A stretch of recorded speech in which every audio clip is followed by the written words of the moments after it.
Hi, everyone. I'm immigration lawyer John Khosravi. Thank you for joining us for episode 214 of the Immigration Lawyers Podcast. Real cool episode. We're interviewing Ben Lau, who contributed a wonderful article on O-1A visas for gamers, which is a booming industry. It's going to probably be overtaking professional sports as gaming stuff. So it's something practitioners, especially in this field, are going to be seeing either with O-1As, EB1s, potentially E2s, all over the place. Gamers coming here, they may marry U.S. citizens while they're here on an O-1 trip, so there'll be marriage cases out of it. But it's just a booming field of people just in gaming, international gaming. So it's really cool that we had that discussion, and we're going to talk about Ben's background and also about that O-1A category, amongst other things. But before we start, I also want to remind everybody that the article is in the third issue of the Immigration Lawyers Toolbox magazine. You can catch that at immigrationlawyerstoolbox.com. It's packed full of articles. It's amazing. I think this magazine issue is going to be something around for the next 10 years and 20 years. And unless they change the O-1 regulations, every immigration lawyer, new or old, is going to flip through it because there's just gold in there. I was really satisfied with what came out. So I want to thank all the contributors, but also the sponsors of the issue. In particular, DocuWise has always been a great sponsor of the podcast and the magazine. DocuWise all-in-one form program and all these other services they provide for immigration law firms. You can get 10% off their annual plan by going to go to DocuWise.com/immigration-lawyers-podcast and use the code Immigration Lawyers Podcast to get that. Also, I want to thank VisaBusinessPlans.com. If you don't know Marco Scanu, we did an interview with him. We'll be talking with him again on LinkedIn. He has a really prolific profile, and he helps people do the business plans. And it actually, when we first talked, was interesting on Marco is he originally got an O-1 himself to come to the United States to start a business, and he worked his way through that. So when I was talking with him, when we met last year, I was like, really fascinated because he did the O-1 route in a kind of atypical way as a business person, because usually we think O-1, we think artists, entertainers, athletes, that kind of stuff. But it's a wide range of stuff you could do with it, and that's why when we go do the interviews for this magazine issue 3, you're going to hear a lot of different things and options that you did not think were possible. Just as we were with Joseph saying, talking about quote unquote a self-petition version of this. So that's much appreciated. I'm also working on creating more courses. So I had the marriage green card course, and I'm adding a K1 section to it. We're going to be recording that hopefully in a month or two. So if you want to join the live and become a student of that, you're just getting started, you want to learn about fiancé visas and the nuances of that, just email me at info@immigrationlawyerstoolbox.com, and I will give you information about that. And one thing I definitely want to remind everybody is catch us on different social media. We started the Instagram page for the Toolbox, and I love it. We have hundreds of clips of all these interviews, and they have the title of what's specifically being spoken about. So every day, when it pops up 7 or 8 in the morning, Pacific time, I'm not sure what time it will be other places, but you'll get some information if it matches what you need in your life, or you can scroll down into history. You'll catch a lot of stuff. So it's on the Instagram channel, on LinkedIn, everywhere. But Instagram is really cool how it's come out. I recommend everybody check it out. Just type in or find Immigration Lawyers Toolbox on Instagram, and that's that. So Ben, thank you so much for coming on the show. I appreciate it. Of course, great to be here, John. Wonderful. Could you go back and just tell us where you're from and how you grew up and what led you to become an immigration attorney? Yeah, so I grew up in LA.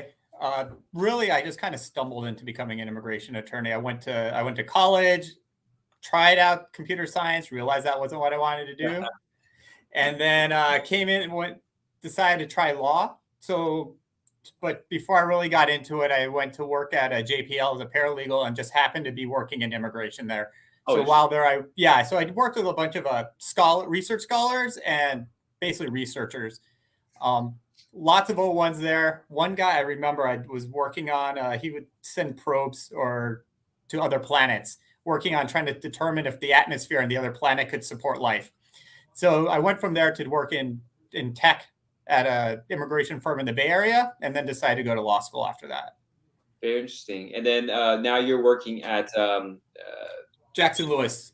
Which, before I started Immigration Lawyers Toolbox, and most immigration lawyers are in one person, 2 or 3 people firms. They have no idea about the infrastructure, which I did, and I started studying. Jackson Lewis is one of the biggest immigration law firms in the country, if not the world. And I think I just saw some news that you guys brought some more people on board, so you're growing pretty rapidly.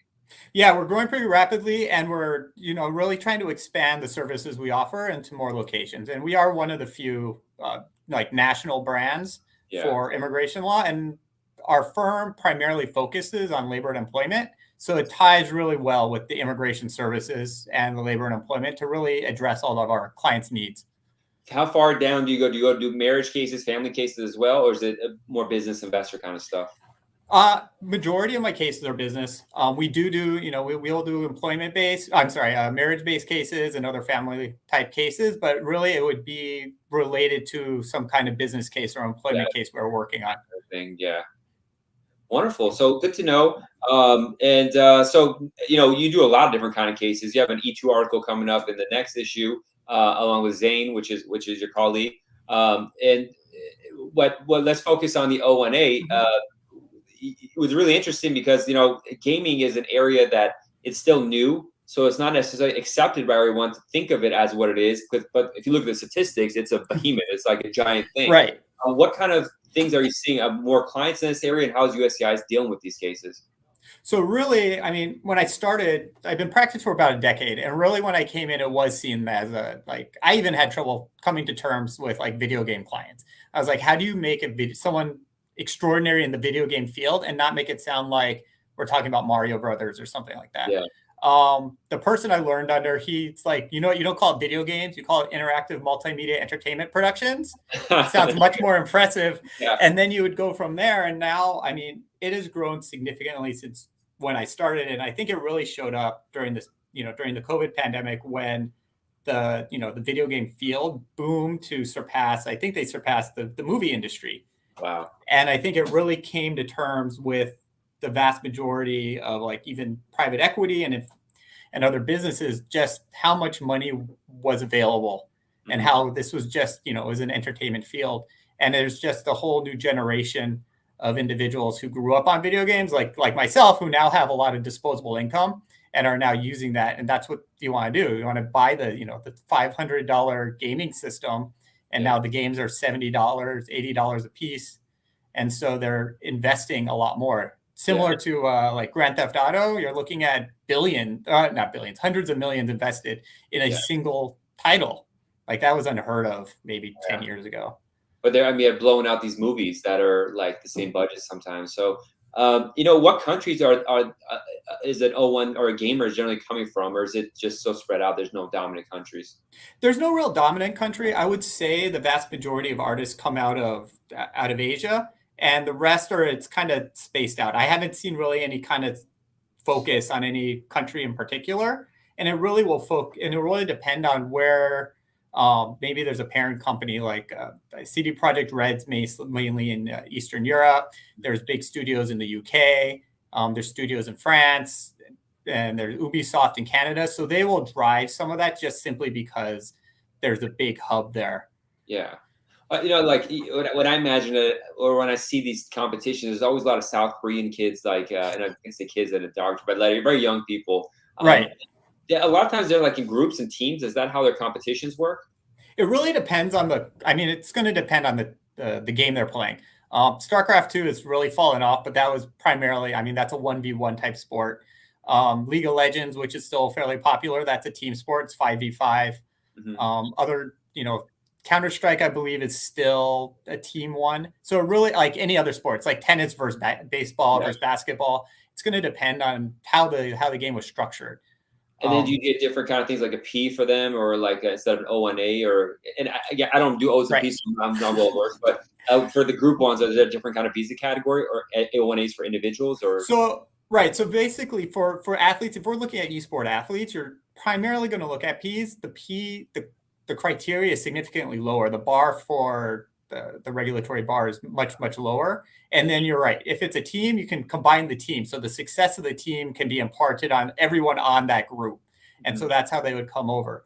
The benefit of the O1 is that it will allow these athletes to stay in the US, and then they can get sponsors. They can do Twitch streaming. They can do a lot more with that. Whereas with the P, they're really restricted to only doing the competitions. And like training and stuff. So it makes sense. So you have a bigger itinerary, so you can just stay here for 3 years and just do these sponsorship and stuff. I remember reading someone on a Facebook page said USCIS said, "Oh, like the sponsorship's not included." How much pushback do you get on various aspects? I remember if someone wanted to do Twitch, which is like a video platform that probably gamers go on, like YouTube Live. and they were saying like, oh, you can't get sponsorships, or you want to add it. How often do you get pushback that's kind of lack of understanding of the program, or just being difficult? I wouldn't say it's too much. It's about framing, really kind of explaining what's happening, how the person's being compensated, and why they need to be in the US to do it. I see. If they're solely streaming, it gets a little difficult, but many of them aren't just streaming. Like that's not the only thing they're doing. They're going to be doing events. Maybe there's a team in the US they're already working with. Maybe they have a contract with a US company and they need to be in the US to be working with that company. We're not looking at, it's really just framing the event and what are all the, I guess, events going through that are going to form the itinerary that USCIS is looking at. Very interesting. You know, like there's a lot of these gaming companies here in Southern California where I'm at. Now, frequently, you know, they're getting married constantly. So I deal with their marriage cases. A lot of people from Ireland, from Sweden, because they have they're almost L1 kind of structures where they have multinational companies everywhere, and they're doing these operations and they send people around. But it's just a big thing I constantly notice. Like, oh, like all of a sudden there'll be 5 people part of a company sit next to each other. That'll be my clients. And I'm like, wait, I know you're a team member. I can't tell them because confidentiality, but it's very interesting to see how consistent it is. I guess geographically where we're at, it's even more than other places. That's so fascinating. So what kind of other cases do you regularly handle? I would say the majority actually of my cases are not the esport athletes. It's the people making the games.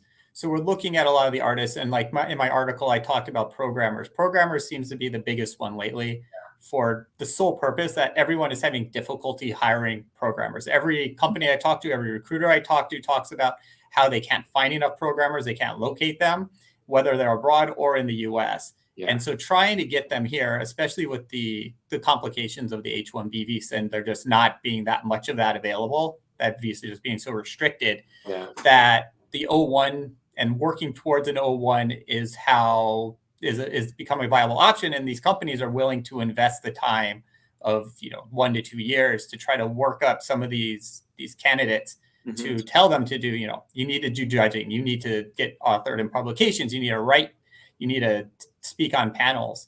Like you need to put the effort in if you want to stay here. Yeah. It's interesting because to them, they're great at what they do. But I've had clients, I remember I had a model who was like, I don't want to go. She was invited to judge some contestants for like Mrs. in her country, Mrs. Blank and all that. It's like, I don't want to do that. I'm like, no, you have to do that. I know no one wants to do it. They always like, well, I get invited to these things all the time. We're like, yes, do it. Please do it. That's what you need to do. And really it is. It's kind of talking to them and getting the company on board to tell them, no, you need to do this. Your job is on the line. This is the only way this is going to work. I wish we could show the invitations. Maybe we can, because like it's like these people are on that level where they're inviting you, but it's like a waste of time. They have work to do. They don't have time to do this kind of stuff. So it's interesting how it all works out.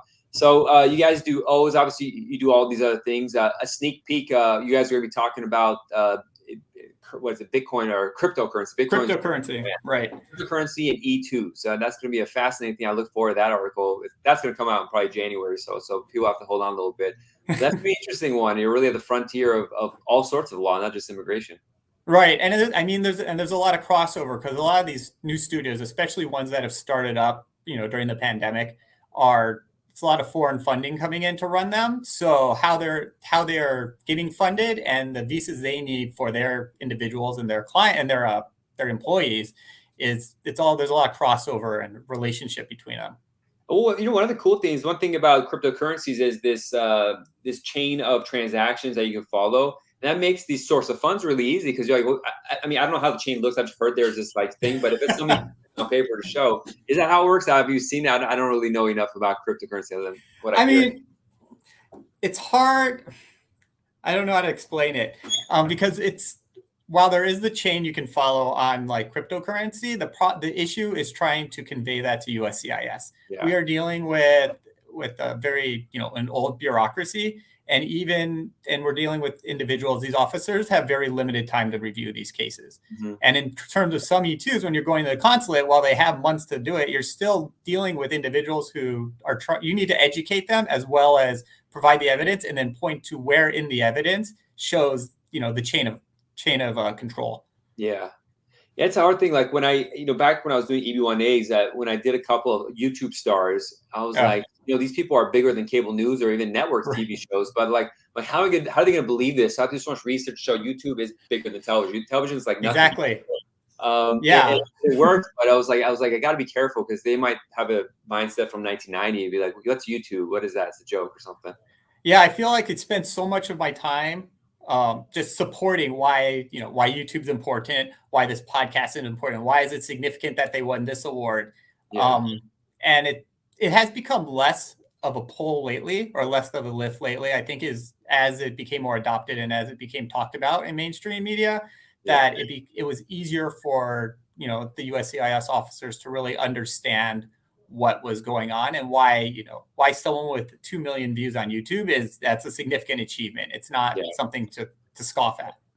That's incredible. I mean, 2 million people watching your stuff. It's like, it's crazy. And it's like when I was looking at stats for like primetime, this last even when I did this like 3-4 years ago, and like the stats of primetime shows were nothing compared to these YouTube channels. And for that primetime show on television, they have to spend like $1 million budget to make the show. Right. Some guy just comes and does a video in front of his camera for pennies, and then they're bigger than that. It's insane. YouTube is making so much money off advertising on this with no cost, essentially. I mean, they have huge costs probably, but like costs, Right, like on the creator side, the value or the cost input can be low, but I know that especially for Twitch, the time input is so significant. Like these individuals, I think I was listening to someone, he was saying they're streaming something like 250 hours a month. Like that's what you need to do in order to make it big.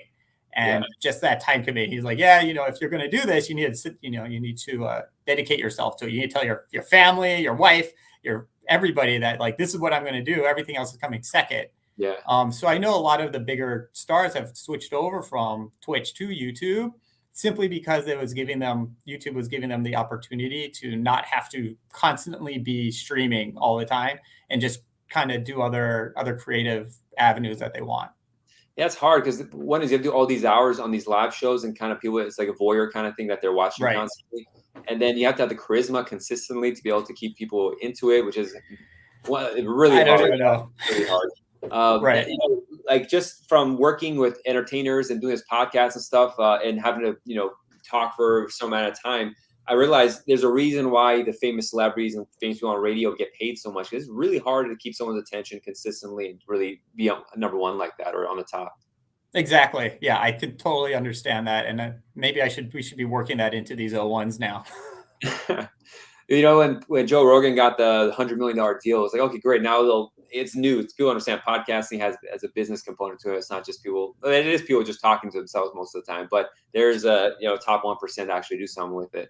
And then with all the O1s, but it's like the same. You need to come up with the documents to justify it. And so then you're seeing they're going through the internet trying to pull reputable sources, because most of the information about podcasts, about YouTube or whatever comes from it's targeted towards that, or it's coming from publications that target those, that demographic. It's not coming from Bloomberg all the time or the New York Times. And by the time you get to that level, they probably moved on to something else already. Yeah. And one thing about podcasting is behind the scenes for people listening, like the programs that track statistics for podcasts are terrible. So it's really hard to follow what a podcast means. They never tell you how long people are listening. Like YouTube, I know exactly where people are dropping off, how many people are coming from where. For podcasting, I think my system could show me the continent they're listening from and that someone downloaded it, but that's a limitation that exists. I just know people are listening because people email me and stuff, like communicate with me. So that's how I have like a one-on-one. But I'm a niche podcast with for their listeners. So what does life look for you in the next 10 years? Or not that I got 10 years. Years so. Well, right now we're looking. I mean, I'm still exploring. I keep trying to grow my own business within the video game space. Yeah. I'm just fortunate to have fallen into that kind of industry. I was at an entertainment firm before that did a lot of work with movie stars and within video game field in general. Yeah. And so I just keep working with that. And I'm just happy that this is something I was able to work with that I was interested in. It doesn't always happen that way. And when I started doing immigration and I started doing biotech and science, like it's interesting, but it's only interesting for so long. All you're doing is printing a lot of stuff from Google Scholar and, different publications, and it's all cut and paste basically.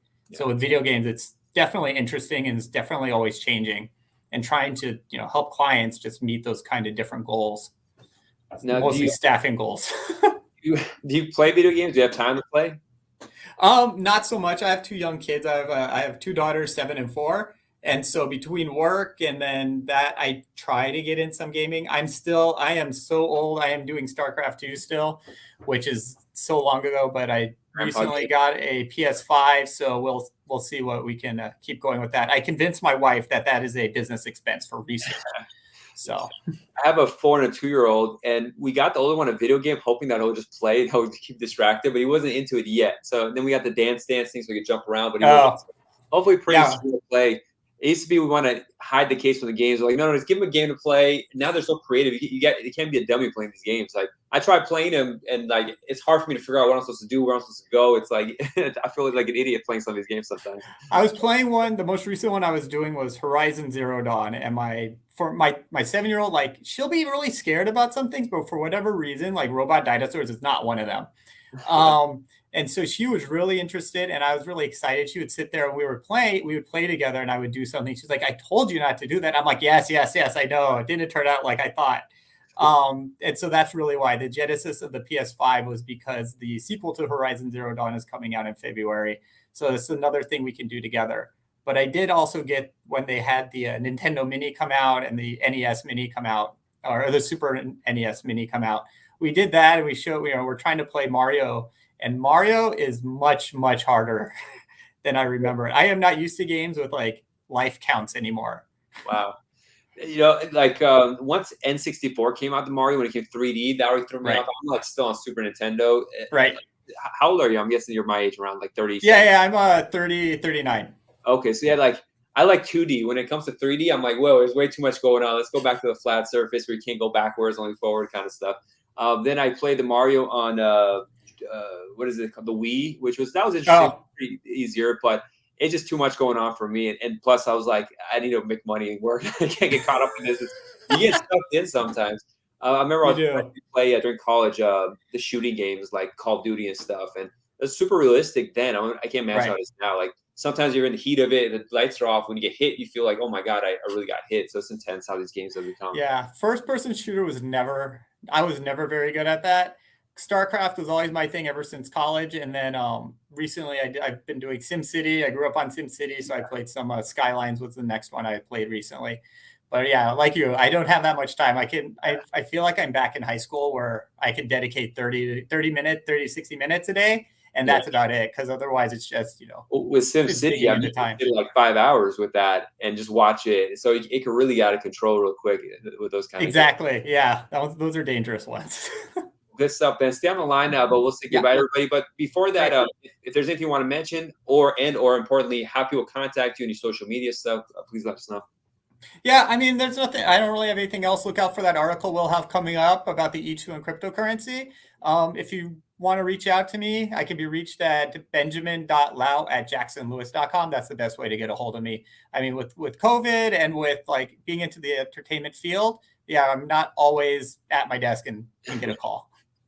I hear you. Well, thank you for coming on.